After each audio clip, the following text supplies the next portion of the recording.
এখান এই জায়গা থেকে অন্য জায়গায় যাবে সেগুলো। এখানে সিসিটিভি বন্ধ ছিল প্রায় 5 মিনিট।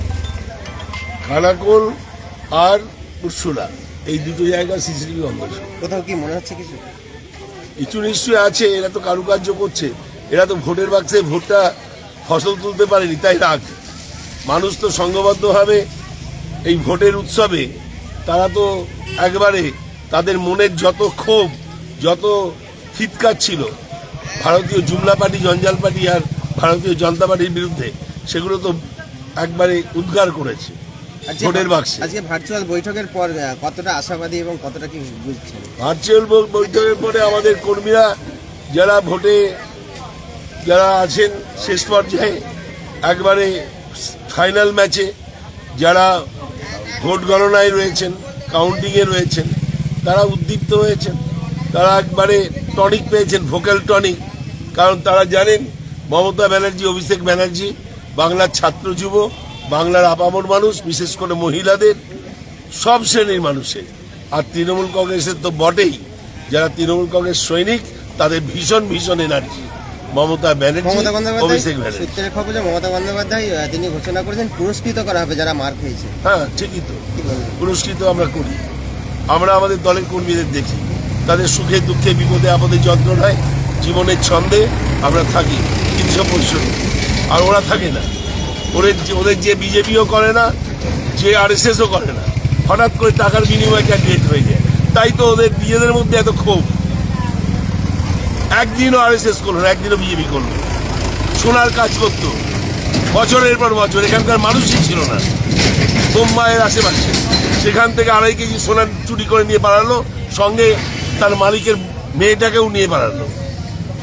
এখানে তো পালিয়েছিল, এখানে তো বাড়িতেও ছিল না। এখানে কোথায় ছিল? চন্দ্রকোনাতে ছিল, লুকিয়েছিল। পুলিশ একবারে খুঁজছিল, মুম্বাই পুলিশ এসেছিল, তারা ছিনভান করছিল, পায়নি। শিক্ষাগত যোগ্যতা যার 8 পাসও নয়, মাধ্যমিকে 3 বার ফেল বলে জাহির করে, আর যে সোনা চুরি করে এখানে আলু ব্যবসায় লগ্নি করে, আর আলু ব্যবসায়ীদের কাছ থেকে লক্ষ লক্ষ টন আলু ধারে কিনে তাদের টাকা ফেরত চাইলে তাদেরকে বলে মারবো, ধরবো, পা ভাঙবো, হাত ভাঙবো। সে আর কি করবো? আপনারা আর 2 দিন এই যে স্টক রুম, এই যে সিসি ক্যামেরা বন্ধ হয়েছে, এদিক দিয়ে কতটা আপনারা আগাচ্ছেন পদক্ষেপে? আমরা যা যা করার ইলেকশন কমিশনকে জানিয়েছি, আমরা আমাদের সর্বোচ্চ নেত্রী মমতা বন্দ্যোপাধ্যায়কে জানিয়েছি, আমি নিজে আবার অভিষেক বন্দ্যোপাধ্যায়কেও জানিয়েছি, আমাদের সাংগঠনিক চেয়ারম্যান তিনিও করেছেন। আজকেও কিছুক্ষণের জন্য গেছিল, কিছুক্ষণের জন্য। এবং এখানে মাঝে মধ্যেই সেন্ট্রাল ফোর্স এই বেশি থাকবে যাবে না, একে থাকা যাবে না, ওকে থাকা যাবে না, এটা যেন ওদের বাপের জমিদারি পেয়ে। কাদেরকে বলছে সেন্ট্রাল ফোর্স তো চলে যাবে 4 তারিখের পরে। ওরা তো রাতের অতিথি হয়ে এসছে, ক্ষণিকের অতিথি। তাতে এত রাগ, এত রোষ, এত, তারা তো বিজেপির হয়ে কাজ করতে এসছে, তারা তো নিরপেক্ষ নয়। নিরপেক্ষ নয় বলেই তো আমাদের প্রতিবাদ। দাদা, ক্যামেরা বন্ধ কখন জানতে পারলেন? ছিল না। ক্যামেরা বন্ধ কখন জানতে পারলেন? কখন দেখতে পেলেন ক্যামেরা বন্ধটা? কখন ক্যামেরা বন্ধ আমাদের রাত্রি 2টো থেকে ছিল, কালকে একটা। আজকেও আবার মাঝে মধ্যেই কয়েক সেকেন্ড করে যাচ্ছে, তারপরে 4:30 পরে আবার হয়েছে। এটা কি উদ্দেশ্য প্রণীত? এটা উদ্দেশ্য প্রণোদিত ভাবে পেছনের দরজা দিয়ে গণতন্ত্রের মন্দিরে, গণদেবতার আদালতে তাদের নিজেদের গণতন্ত্রের কফিনে শেষ পেরেক পুঁতে দেওয়ার চেষ্টা হচ্ছে। বাংলার মানুষের বদলা নেবে, একবার ইঞ্চিতে ইঞ্চিতে বদলা হবে। গোঘাটে তো উজাড় করে ভোট হয়েছে প্রায় 99% মতো, 93.5 রেকর্ড। হ্যাঁ, 99%। সেই জন্যই রাগ। কতটা আপনার আশাবাদী? আশাবাদী 100-তে 200 মানুষ ঢেলে ভোট দিয়েছে। একদিকে সোনাচোর, বাড়ির মেয়ে চোর, তারপরে একদিকে অ্যালকেমিস্ট আর ভেরোনার ওই টাকা লুট, আর আলু চাষিদের কাছ থেকে টাকা লগ্নি করেছে, ওদের টাকা ফেরত দিচ্ছে না, বলছে মারবো, ধরবো, পিটবো, এগুলো বলছে। টাকার বিনিময়ে নমিনেশন পেয়েছে। একদিনও বিজেপি আরএসএস করেনি। বিজেপি আরএসএস এর লোকেরাও মুখিয়ে আছে, ওরাও ভোট দেয়নি, দিতে পারে না। ওদের সঙ্গে কোনো সংযোগই নেই।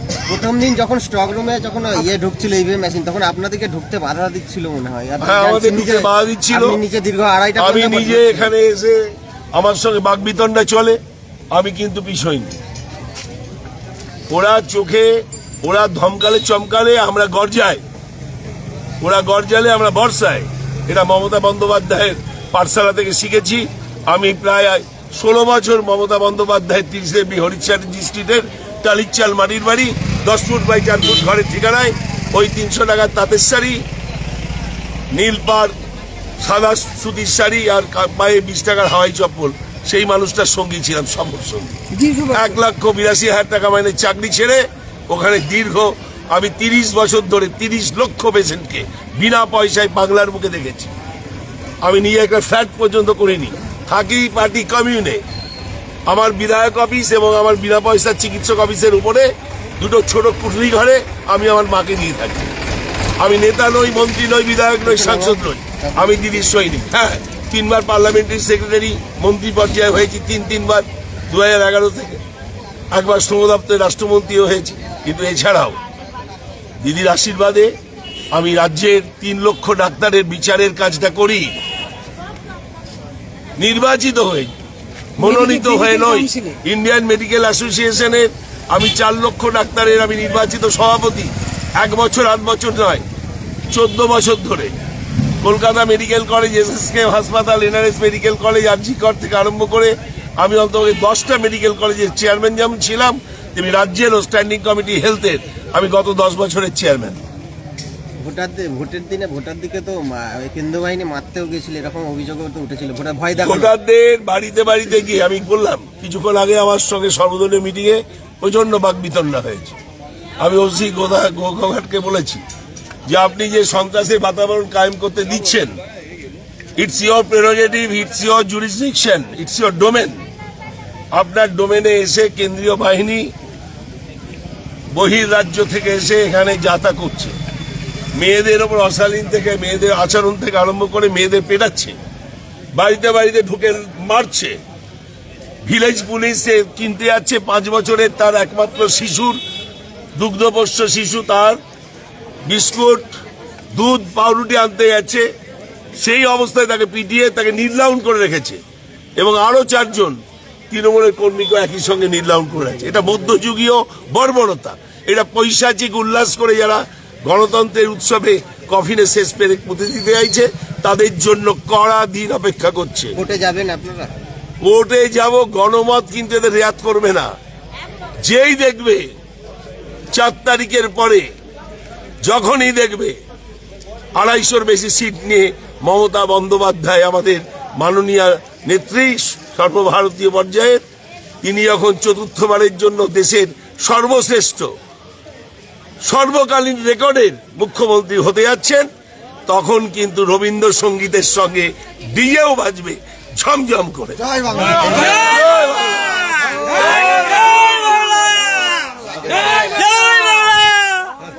আমরা এইমাত্র যে ডক্টর নির্মল মাঝি তার সঙ্গে কথা বললাম, এবং আমাদের আরামবাগ টাইমসের দর্শকরা শুনলেন যে উনি কিন্তু রবীন্দ্রসঙ্গীতের পাশাপাশি ডিজে বাজানো, আপনারা শুনুন, এই ডিজে বাজানো এইটাও কিন্তু বললেন। আমরা ডিজে বাজানোর সঙ্গে সঙ্গে যে উল্লাসটাও দেখি, সেটাও আপনারা মনে রাখবেন। এবং উনি পাশাপাশি এটাও বলেছেন যে মানে গণতান্ত্রিকভাবে নির্বাচনের পর ডক্টর নির্মল মাঝি তো জিতছেনই, এমনকি মুখ্যমন্ত্রী মমতা বন্দ্যোপাধ্যায়, যিনি এই মুহূর্তে বিদায়ী মুখ্যমন্ত্রী, তিনি বিপুল ক্ষমতা নিয়ে এবং প্রচুর সিট নিয়ে 240টা আসন আবার ক্ষমতাতে আসছেন, এবং সেটা 4 তারিখে শুধু সময়ের অপেক্ষা। আপনারা দেখছেন আরামবাগ টাইমস, সঙ্গে আমি কাকলি চ্যাটার্জি এবং আমার সঙ্গে আছেন কুশ কুমার পাড়ে। জ্যোতিষ জগতে অদ্বিতীয় ডক্টর অঞ্জন শাস্ত্রী, আপনার উজ্জ্বল ভবিষ্যতের একমাত্র দিশারি। Call for booking 7477886099 or log in www.anjanshastri.com। Download করুন আমাদের exclusive mobile app astro Anjan.